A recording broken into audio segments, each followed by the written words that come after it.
Mahal mo ba si Jesus? Sundan mo ang kanyang mga batas.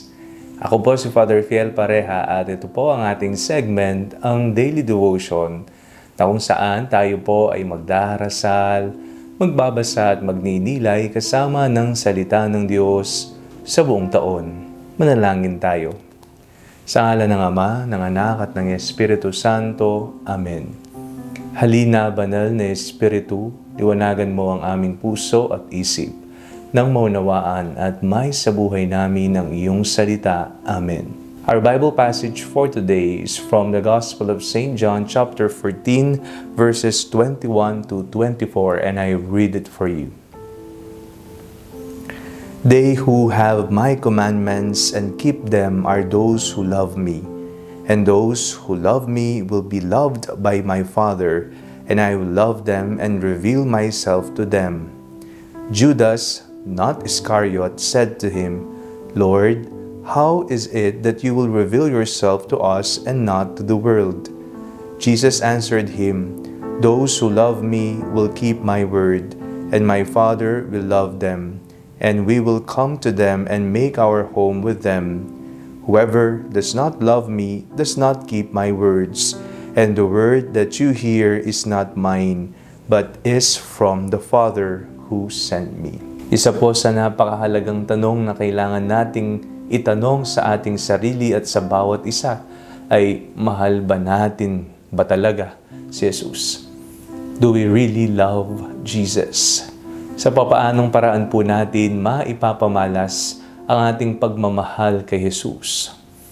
Nandyan po ang pagmamahal sa ibang tao bilang ating ekspresyon ng pagmamahal sa Kanya. Nariyan ang pagtulong sa kapwa. Nariyan ang pagmamahal sa sarili. Bilang templo ng banal na Espiritu, kailangang alagaan ang sarili. Nariyan ang pagtalima sa pagdarasal, palagian, kinakausap ang Panginoon at pagsamba. Sa ating pong binasang Ebanghelyo, binibigyan po tayo ng isa pa at napakahalagang paraan ng pagmamahal kay Jesus. Ito po'y paalala sa ating lahat. Ang sino man na nagmamahal sa akin ay kailangan niyang sundan ang aking batas. Those who follow the commandments and keep them are those who love me, and those who love me will be loved by my Father. Siya na sumusunod, tumatalima at gumagawa sa kautusan ng Panginoon, mamahalin ko sila at mamahalin din sila ng Ama. Napakagandang pagnilayan po natin ito sapagkat maraming beses sa ating buhay nilalabag natin ang mga kautusan ng Panginoon. Alam ba natin ang mga kautusan ng Diyos? Ang mga kautusan ni Jesus?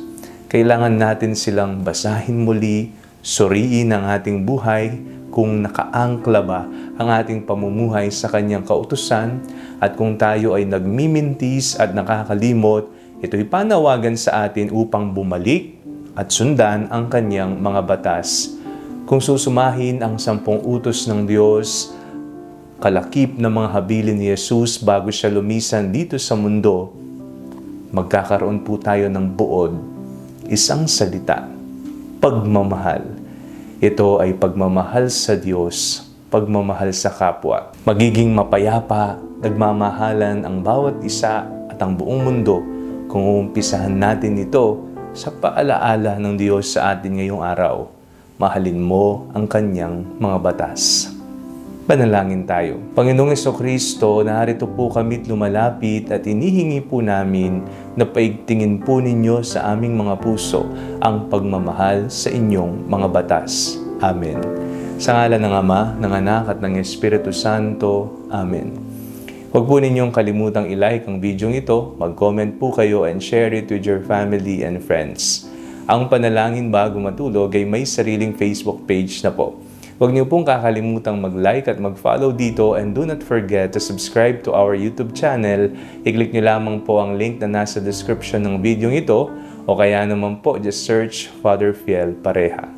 At kung nais niyo pong maging updated sa ating pagpapahayag, you can join our broadcast channel dito po sa ating Facebook page. God bless you po.